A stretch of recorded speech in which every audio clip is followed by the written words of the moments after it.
Hello, in front of me I've got PS5 Slim. In this video I'll show you how to manage power saving settings. In the beginning, let's go to settings and now go to system.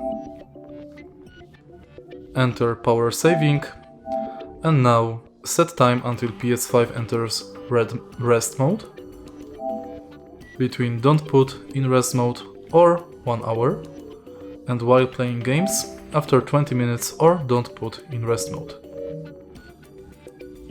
Then you can manage features available in rest mode. For example, supply power to USB ports, stay connected to internet, enable turning on PS5 from network, and enable turning on PS5 from Spotify. Then you can set time until controllers turn off. If you find this video helpful, please leave like, comment and subscribe.